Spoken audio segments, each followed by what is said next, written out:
Bonjour à tous les téléspectateurs. Nous allons continuer donc la série de Shalom Bayit et nous allons voir maintenant pour ce nouveau cours un sujet important, comment honorer notre épouse. Alors nous avons vu dans les deux précédents cours comme quoi dans la Torah nous explique comme quoi le mariage c'est pas du business, le mariage c'est l'école des midot, c'est en fait l'expérience unique qui nous est donnée pour justement arriver à se parfaire complètement, arriver à réaliser notre potentiel pleinement dans la vie de tous les jours, notre potentiel humain qui est extrêmement grand et beaucoup plus grand que ce que chacun ne pourrait croire en fait. C'est apprendre en fait à diriger notre vie, mais en étant guidé parce que notre âme nous guide, nous dit, notre âme, qu'est-ce qu'elle nous communique si on arrive justement à la faire parler comme on avait expliqué. Et ça c'est la Torah qui nous explique un petit peu cela et qui nous permet justement de donner beaucoup plus de place à notre âme plutôt que d'aller d'après nos instincts naturels qui malheureusement nous amènent pas toujours, comme on le voit aujourd'hui dans les sociétés environnantes, vers l'objectif qui est celui que l'homme devrait faire sur terre. Ça c'est clair. Donc on voit également qu'il y a une mitzvah de se marier chez l'homme et non pas chez l'épouse, ce qui voudrait dire en fait que le travail le plus important doit se faire chez l'homme. Je sais que messieurs, beaucoup m'ont demandé par rapport aux cours qui ont été donnés, pourquoi n'y aurait-il pas des cours de Shalom Bayit pour les femmes? Mais vous allez voir qu'en fait, si l'homme fait ce qu'il faut dans le travail qu'il est demandé ici, vous allez voir que la femme se met automatiquement au diapason de son époux. N'oubliez pas que la femme, comme on l'a vu dans la paracha de Bereshit, la femme a été prise à partir de la côte, donc d'une partie même du corps de l'homme. La côte, c'est quelque chose de dur. C'est pour ça qu'elle représente la rigueur, le din, c'est un os, c'est quelque chose qui est dur à casser, elle ne pliera pas. Mais il faut savoir que c'est aussi quelque chose qui est caché, qui est camouflé. Donc c'est la femme en fait dans son essence, elle est ce qui représente la tsniout, la pudeur. Donc un homme en fait qui arrive à mettre la place de sa femme à son véritable niveau, ça veut dire que d'un côté il va comprendre qu'elle n'est pas du tout faite comme lui, puisque l'homme lui on avait expliqué est fait de logique, alors que la femme elle n'est pas du tout cartésienne, elle est du côté du sentiment. Voilà pourquoi elle est beaucoup plus dure, parce que c'est beaucoup plus difficile pour elle de changer, véritablement de changer rapidement, de ne pas être touchée, puisque ce sont ses sentiments qui la guident. Donc à partir du moment où l'homme a compris cela et il met la femme à sa véritable position sur un piédestal comme il se doit, vous allez voir qu'en fait la femme se met automatiquement au diapason de son mari avec une volonté d'elle-même, et c'est quelque chose qui est magnifique dans le couple, le juif, comme on va voir cela et développer dans les prochains cours Bezrat Hashem. Donc on avait dit également que la Torah définit en fait l'amour. L'amour c'est donner sans ne rien vouloir recevoir en contrepartie. À partir du moment où on fonde le foyer sur cela, alors nous allons pouvoir commencer un véritable travail et réussir un véritable Shalom Bayit, et vous allez voir que les résultats se retrouvent très très rapidement à travers le foyer. Alors aujourd'hui je voudrais aborder le sujet de la parole et de la communication. On ne va pas voir toutes les facettes puisque plusieurs cours vont être consacrés à cela, mais deux premiers cours déjà. Premièrement, comment honorer son épouse à travers nos actes et surtout notre parole, notre communication verbale. Et deuxièmement également, on verra également comment, dans le cours prochain, comment faire de notre épouse une reine à travers justement des actes qui devront se répéter au quotidien. Et vous verrez que c'est quelque chose qui fonctionne très très bien. Bezrat Hashem. Alors, dans ce premier cours, tout le monde réalise en fait que la parole est quelque chose d'essentiel, puisque en fait, vous voyez bien que dans la Torah, on voit que Dieu a créé le monde par la parole. D'accord? Vaidaber Hashem, quand on dit au jour la notion de Dibour, vous verrez également que la création, quand Dieu a créé des choses dans le monde, une chose en hébreu se dit davar. Donc Dibour et davar, c'est le même shoresh, c'est le même mot, pour montrer en fait que tout est là dans notre monde environnant par la parole de Dieu. Comme on dit que la parole d'Hachem est dans le ciel, ça veut dire quoi? C'est qu'elle est tout le temps présente et qu'Akadosh Baruch Hu, à chaque seconde, crée ces choses-là avec sa volonté, sinon elles disparaîtraient automatiquement. Donc l'homme également, il faut savoir qu'il va pouvoir, à l'image d'Akadosh Baruch Hu, Kaviachol, il va pouvoir lui aussi créer une véritable réalité à travers sa parole. Ça c'est la première chose. Deuxièmement également, vous savez très bien qu'en fait, la parole reflète, et le reflet de l'âme, comme on dit, le reflet en fait de l'intériorité d'une personne. C'est pour ça qu'il faudra faire extrêmement attention aux mots qui sortent de notre bouche. Malheureusement, aujourd'hui, nous sommes dans une société où les gens se permettent de parler à tout va, se permettent de dire des mots très très négatifs, des mots, voire même ce qu'on appelle des gros mots dans la langue française, des choses qui sont malheureusement qui ne devraient jamais sortir de la bouche et encore moins dans un foyer parce que sinon on diminue complètement le niveau de respect de l'un et de l'autre, même si ce sont des blagues qui sont dites, même si ce sont des choses qui n'atteignent pas notre prochain et évidemment encore plus si ils sont dirigés vers le conjoint, c'est des choses qui seront complètement prohibées comme on verra Be'ezrat Hashem. Donc en fait, si l'homme arrive à parler comme il se doit, à s'épanouir à travers sa parole, il va en fait dévoiler ce qu'il a à l'intérieur de lui et donc le véritable amour qui est en lui va devoir passer à travers ces mots, cette communication.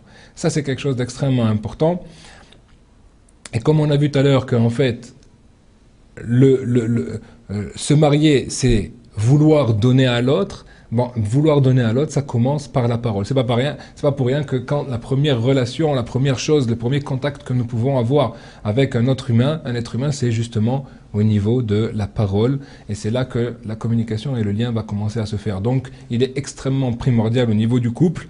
C'est pour ça d'ailleurs que la Torah va privilégier également la communication dans une certaine période, notamment la période de Nida, qui est donc la période pendant laquelle la femme a son cycle et donc le rapport physique est complètement prohibé et interdit, ben c'est justement pour arriver à développer maintenant une communication véritable et ne pas faire dépendre le rapport entre l'homme et la femme uniquement sur des rapports physiques ou des rapports tactiles. Ça c'est extrêmement important. Beaucoup de gens ont du mal à passer cette période, mais malheureusement ceux qui l'ont compris verront quelque chose de nifla, quelque chose d'extraordinaire à travers cette période de Nida.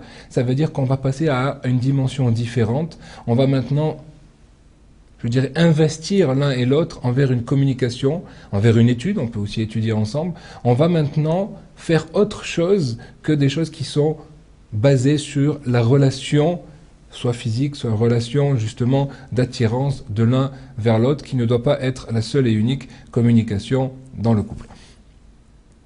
Le mariage, c'est, d'après ce que l'on vient de définir en fait, c'est en fait arriver à avoir une communication, mais une communication porteuse de sens et porteuse d'amour en même temps. C'est pour ça qu'en fait, Razan nous explique que dans la Torah, comme vous le savez, nous commençons le mariage et les rapports véritablement à partir de la choupa, quels qu'ils soient ces rapports, mais il faut savoir donc que la Torah nous demande de commencer à draguer notre épouse, et ça cela passe par la parole, c'est pas pour rien que tout le côté romantique passe par des beaux mots, etc. Mais il faut savoir justement arriver à draguer de la même façon qu'on a su le faire pendant le Shidour, pendant les premières rencontres où tout le monde est beau, tout le monde est gentil, tout le monde est poli, tout le monde sait se tenir. Pourquoi cela devrait-il changer lorsque on est passé sous la roupa et on se retrouve sous le même foyer? Donc là, c'est là qu'il faut au contraire commencer à véritablement draguer, entre guillemets, son épouse. Et nous allons voir un petit peu toutes ces différentes facettes. Alors, il faut faire attention également, nous avions vu ça dans le premier cours, comme quoi chaque parole se paye. Donc il faut faire très très attention que chaque mot qui sort de notre bouche soit pesé, puisque des mots qui seraient déplacés, des mots qui seraient dégradants, des mots qui seraient, chas shalom, grossiers, vont devoir se payer très cher, parce que ce n'est pas comme l'homme qui est capable de les oublier du jour au lendemain. Chez une femme, chez une épouse qui est beaucoup plus sensible, c'est quelque chose qui reste gravé dans son cœur et il faudra nettoyer ces choses-là pour les effacer et cela peut prendre des années. Donc voilà pourquoi il faut extrêmement faire attention à cela. Alors, la Torah nous dit en fait qu'il y a 5 façons permises de parler. Et notamment ici, je vais canaliser évidemment le cours sur la parole entre l'homme et son épouse. Au-delà de ces 5 catégories, il faut savoir que tout le reste des paroles sont complètement interdites. Donc, je ne vais pas aller là-dessus, chacun comprendra de soi par rapport à les choses qui ne sont pas à dire dans un foyer, mais là, on va essayer de parler, disons, des 5 façons de communiquer, de parler. Donc, les premières choses, ce sont les paroles qui sont des paroles d'amour et de rapprochement. Là, il n'y a pas de limite. Tant que vous pouvez le faire, allez-y. Encore une fois, puisque c'est des rapprochements dans les périodes permises, évidemment.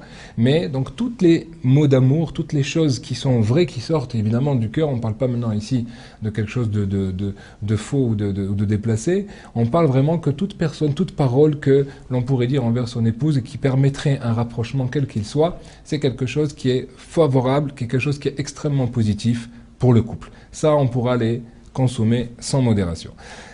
Deuxièmement, la notion des remarques. Et là, j'essaierai de faire un cours prochainement spécialisé, vraiment focalisé, je dirais plutôt, sur la notion des remarques, parce que c'est quelque chose qui est extrêmement difficile. Il faut savoir que la Gemara nous le dit que depuis que Rabbi Akiva disait même qu'il est impossible maintenant de faire vraiment des tochechot, ce qu'on appelle des remarques, qui soient positives. Il faut savoir que normalement, une remarque, à partir du moment où elle a été formulée comme il se doit, ça veut dire qu'elle est remplie d'amour à l'intérieur et non pas critique.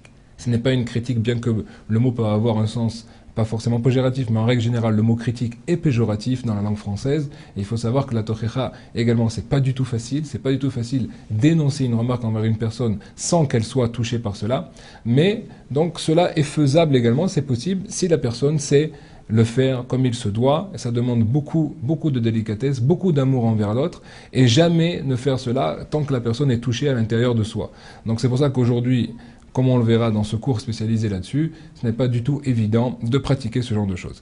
La troisième catégorie, ce sont les louanges et les compliments. Encore une fois, ça ne touche pas la première catégorie que nous avons vue. Là-bas, ce sont carrément des mots d'amour et de rapprochement. Donc, ce sont vraiment ce qu'on appelle véritablement pas le romantisme, que le mot est un petit peu peut-être déplacé, mais comment vraiment se rapprocher de son épouse à travers la communication et la parole, ou énoncer nos paroles, nos sentiments d'amour. Là maintenant, on sait la notion de louange, la notion de compliment, complimenter son épouse.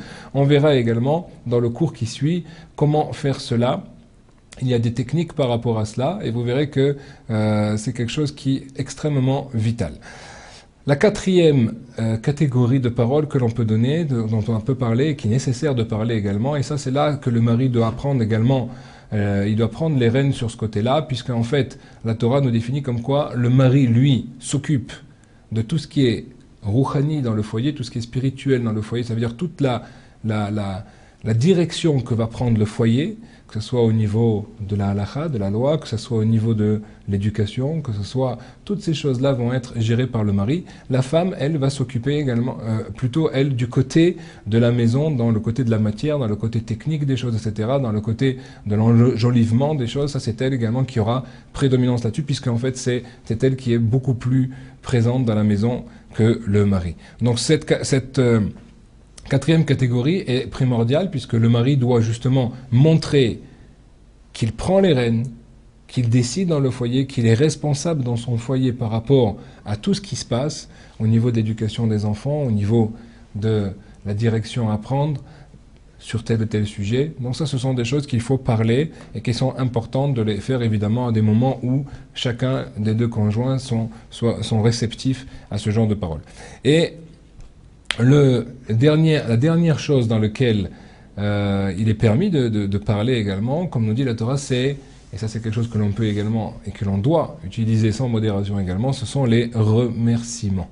Puisque c'est quelque chose qui est vital, c'est quelque chose, la notion de ce qu'on appelle en hébreu la hakaratatov, la notion de prendre conscience combien je dois en fait à mon épouse, alors que rien ne m'est dû à moi forcément, puisqu'on verra que dans le rapport des choses, si l'homme prenait une feuille blanche et notait tout ce que fait une épouse pour lui dans une journée et ce que lui fait pour elle, vous verrez qu'il n'y a pas du tout d'équivalence là-dedans. La femme est largement au-dessus de son mari, alors que le mari a toujours l'intention, ou l'impression en tout cas, d'être en manque par rapport à cela. Donc, un des critères dans ces 5 catégories de paroles que nous avons définies maintenant, il faut savoir comme quoi la femme étant extrêmement sensible, il faut savoir que sa vitalité elle-même vient de la façon dont le mari perçoit son épouse, et donc elle, ce qu'elle veut, on avait déjà dit, c'est trouver grâce aux yeux du mari. Donc toute parole qui serait de la part du mari dénigrante envers son épouse pourrait complètement briser la personne. Il faut faire extrêmement attention, c'est quelque chose qui est complètement interdit de faire, que ce soit ni dans la parole, ni dans l'acte, évidemment. Quelque chose peut être dénigré. Je ne parle pas de violence physique, ras de shalom, parce que ça, c'est quelque chose qui ne doit jamais passer la porte du foyer. Mais parfois, ça peut être des petits gestes, ça peut être des choses qui dénigrent un petit peu, des mimiques. Et ça, c'est quelque chose qui brise énormément l'épouse. Il faut faire attention, c'est des choses qui mettront après des années à être réparées. La même chose également par l'allusion. On peut parfois faire une petite allusion à quelque chose ou sur un agissement de son épouse, et ça aussi, ça peut la briser si c'est quelque chose qui est dénigrant. Donc Razal, nos sages ici, de mémoire bénite, nous demandent justement de ne jamais, jamais au grand jamais, utiliser ce genre de paroles. La même chose également, ne jamais dire quoi que ce soit qui pourrait dénigrer ou rabaisser son épouse devant d'autres personnes. Évidemment, jamais devant les parents du mari face à l'épouse, ça c'est quelque chose ça serait la fin des fins, mais non plus envers les beaux-parents, ce qui la mettrait extrêmement mal à l'aise. Entre guillemets, et je tiens à préciser là-dessus, c'est que si le couple a des parents ou beaux-parents qui voudraient eux-mêmes se mêler maintenant à la communication du couple ou à la bonne entente du couple, il sera formellement prohibé et interdit qu'ils agissent en quoi que ce soit à travers le couple, surtout si c'est un jeune couple, et même pour le reste du temps. Il faut au contraire se blinder là-dessus. C'est pas pour rien que la Torah demande, lorsqu'un couple se marie, de quitter son père et sa mère. Ça veut dire quoi? De briser ce cordon, que jamais ni la mère ni la belle-mère puissent s'ingérer, et ni du côté du père ou beau-père la même chose, ne jamais s'ingérer dans le foyer, que ce soit au niveau de la communication, que ce soit au niveau de n'importe quel domaine. Prendre des conseils, c'est une chose, mais jamais venir y mettre son nez. Dans le cas où la chose se ferait, il sera absolument nécessaire de déménager et de s'éloigner des parents physiquement de façon à éviter cela dans le plus grand respect des parents et beaux-parents, évidemment, ça c'est clair, mais en tout cas il sera nécessaire car cela pourrait briser complètement le foyer très rapidement là-dessus. Ça, je referme la parenthèse. Faire attention également ni devant des amis non plus à dénigrer son épouse, même si on dit quelque chose qui pourrait être une blague ou quelque chose d'humoristique, mais cela pourrait quand même montrer quelque chose de dégradant envers l'épouse, il ne faudrait jamais faire cela, c'est quelque chose qui pourrait extrêmement la blesser, et donc ne pas avoir remède à ce genre de choses. Toute moquerie, de toute façon, est formellement interdite, d'accord, par la Torah. Il faudra donc savoir que, pourquoi tout cela? Parce qu'en fait, la Torah nous explique que c'est par ces agissements quotidiens que, en fait, l'homme va donner un statut à son épouse. Plus il va l'honorer par la parole, par les actes, par le respect de tout agissement qu'il aura à la maison et à l'extérieur de la maison. Et là, malheureusement, c'est pour ça que nous faisons extrêmement attention là-dessus, puisque Akadosh Baruch Hu est présent dans une maison comme il est présent à l'extérieur. À l'extérieur, nous avons un rapport social dans lequel très souvent les gens vont paraître d'une certaine façon, mais agir complètement différemment dans une maison. C'est pas pour rien que nous mettons une mezouza à l'entrée de la maison, c'est pour nous rappeler, attention, sache que Akadosh Baruch Hu voit ce qui se passe, lui, à l'intérieur, de la même façon qu'il le voit à l'extérieur. Il ne s'agit pas de jouer un jeu dehors et d'être vraiment un sauvage à l'intérieur de la maison. Au contraire, nous devons vous devons paraître et être et agir à l'intérieur de la maison d'une façon très très très respectueuse envers notre épouse. Si nous arrivons à faire cela, alors nous allons véritablement réussir à lui donner un statut de confiance, un statut, pourquoi? Parce que la femme elle a besoin que l'homme soit responsable dans le foyer et prenne ses responsabilités, et que également il mette, éventuellement, ça c'est l'homme qui va choisir à quel niveau veut-il mettre son épouse. Est-ce qu'il veut la mettre comme une esclave, comme une servante, comme une femme, comme une reine? Ça, c'est à lui de décider. À travers ses agissements, à travers ses paroles, il pourra véritablement la monter de niveau d'une façon incroyable. Plus la femme aura cela, et plus elle sera épanouie, parce qu'elle verra qu'en fait, elle recevra exactement ce qui est son oxygène qu'on avait défini dans les précédents cours, c'est-à-dire combien le mari la respecte, combien elle trouve grâce aux yeux de son mari. Donc il n'y a aucune limite dans le degré de respect et la gratitude que l'on doit envers son épouse. Parce qu'en fait, Razal nous explique qu'en fait, nous devons tout à notre épouse. C'est elle qui nous prépare le foyer, c'est elle qui nous prépare le manger, c'est elle qui nous prépare les enfants, c'est elle qui les éduque. Il faut savoir qu'une femme, et surtout aujourd'hui, a des casquettes très très larges au niveau de ses responsabilités également, puisqu'elle est, j'avais entendu ça de Rav Dreyfus Lita, justement, qui disait qu'elle est à la fois le ministre de l'Intérieur, le ministre de l'Éducation, le ministre de la Santé, puisque c'est elle qui s'occupe de cela, elle est parfois même le ministre du Travail, d'accord, le ministre, donc c'est beaucoup de responsabilités, beaucoup de travail dans une maison. Donc à partir du moment où l'homme respecte cela, considère cela, automatiquement la femme le ressent et a plaisir à le faire, puisque en fait elle sent qu'elle est véritablement à sa place. La Gemara va très très loin même là-dessus, puisque la Gemara dans Yebamot, dans le traité de Yebamot, à page 62, la Gemara nous dit comme quoi on doit aimer son épouse comme nous-mêmes et la respecter plus que nous-mêmes. Alors, aimer son épouse comme nous-mêmes, on ne parle pas ici de l'amour au sens propre du terme, mais dans le sens de la relation dont on a parlé au départ, combien en fait j'honore mon épouse à travers mes paroles, de la même façon que je ne le ferai jamais envers un ami, dans la même façon que je ne parlerai jamais d'une façon dénigrante envers mon patron. Donc, alachat kama vekama, à plus forte raison, combien je ne devrais jamais dénigrer mon épouse dans mes paroles, et surtout quand je suis en tête à tête face à elle. Ça, c'est la première des choses. Il faut comprendre qu'une Bat Israël, une fille juive, c'est une fille de roi. C'est la fille d'Akadosh Baruch Hu. Akadosh Baruch Hu nous la donne maintenant pour pouvoir nous construire.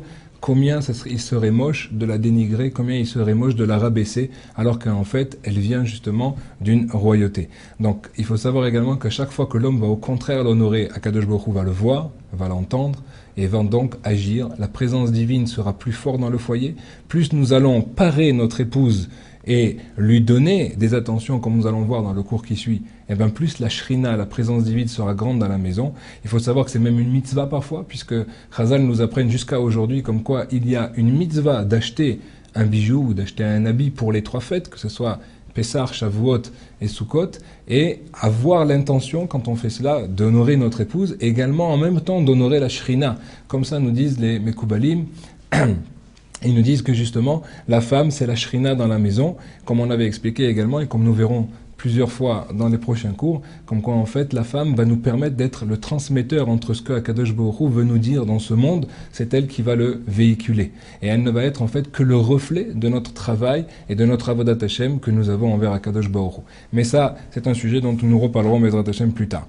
Donc c'est à nous de devancer les choses, c'est à nous de comprendre que si véritablement Akadosh Baruch Hu me demande cela, et que c'est quelque chose qui est vital pour elle, combien il sera plus intelligent de devancer la chose et nous-mêmes de la mettre à l'aise, lui dire voilà combien j'aimerais que tu achètes quelque chose pour telle fête, voilà que j'aimerais que tu aies un bijou ou que tu aimerais que tu aies un habit, peu importe la chose aujourd'hui, bien que la Gemara parlait de bijoux à l'époque, mais aujourd'hui je pense que les habits ont parfois plus d'importance aux yeux de certaines épouses que des bijoux, donc à ce moment-là chacune en fonction de ce qu'elle aime, et vous verrez d'ailleurs que c'est extrêmement intéressant de voir que plus l'homme devance cela et le fait d'une façon sincère, et plus la femme respecte le mari et va respecter également son budget par rapport à cela.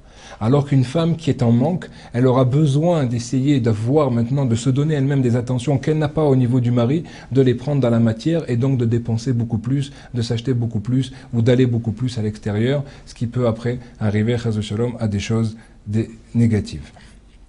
Voilà, donc ça c'était pour la première partie de ce cours. Nous allons faire un deuxième cours sur comment techniquement arriver à cela. Et donc là je vais parler du niveau qui est celui que la Torah demande, qui est de faire d'une épouse, de notre épouse, une véritable reine comme elle est véritablement. Imertze Hashem.